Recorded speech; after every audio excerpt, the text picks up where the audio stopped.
Nós sabemos que, além das questões envolvidas com a genética, existem fatores ambientais, que, como sendo fator de risco, que são muito importantes para o autismo. Um dos fatores ambientais mais importantes para o autismo é a idade paterna.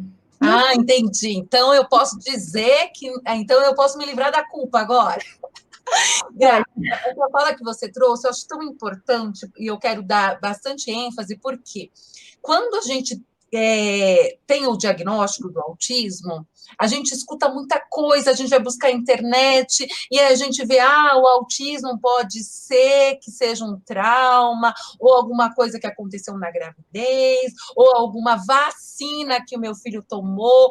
Porque no momento que ele tomou a vacina, alguma coisa aconteceu e parece que ele virou o autismo depois que ele nasceu, ou é porque aquela história da mãe geladeira, alguma coisa que eu fiz, e aí você vem me dizer sobre tudo isso que a genética traz, me tira uma culpa muito grande. Eu acho que você, mãe, você que também passa pelo que eu já passei, né, e fica, meu Deus, da onde veio? A culpa é minha, a culpa é dele.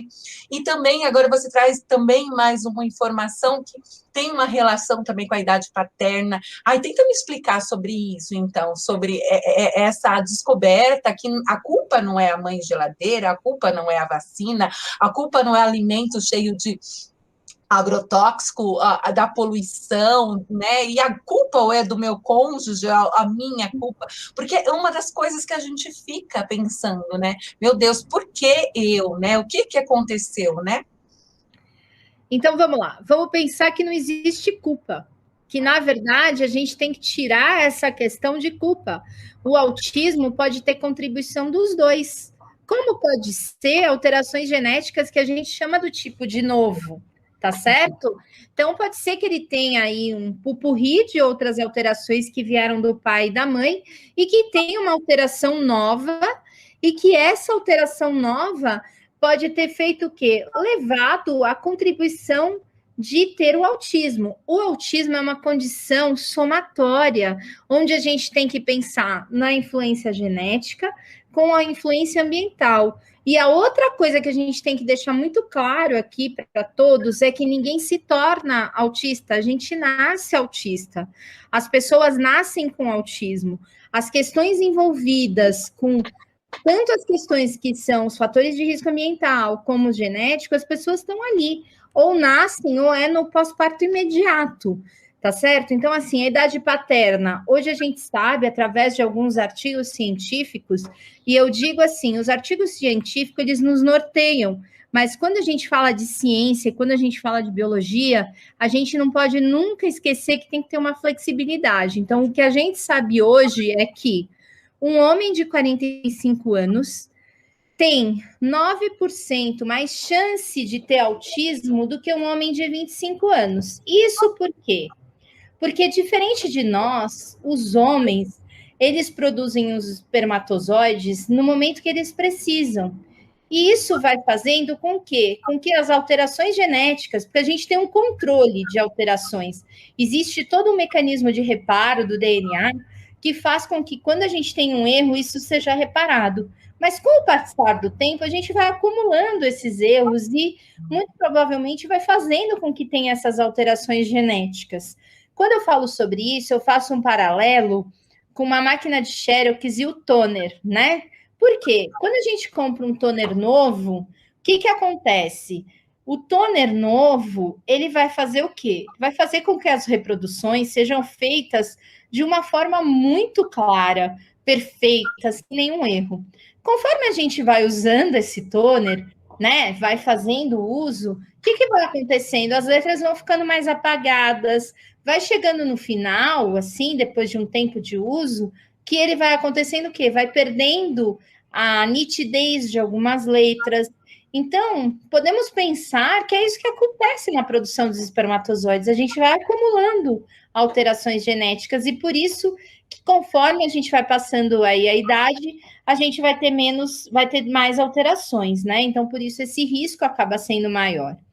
Não significa dizer que toda pessoa acima de 45 anos vai ter um filho autista.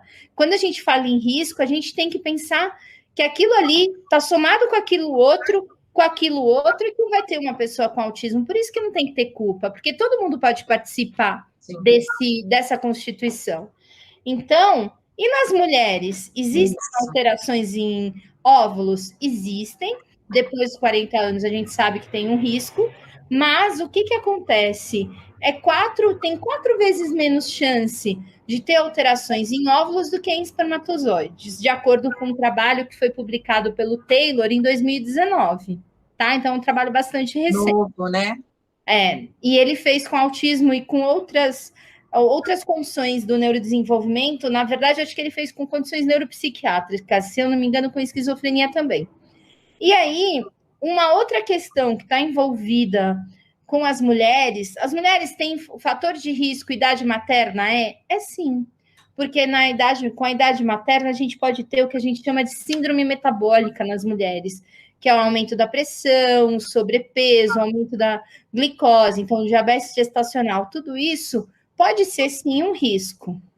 Um outro fator de risco que é bastante importante e que é o único medicamento que já foi relacionado como fator de risco para o autismo é o ácido valproico, que é um antiepilético que pode ser usado para alguma mãe, né, que tenha ou epilepsia ou mesmo para humor, ele é usado em algumas dessas condições. E o que acontece?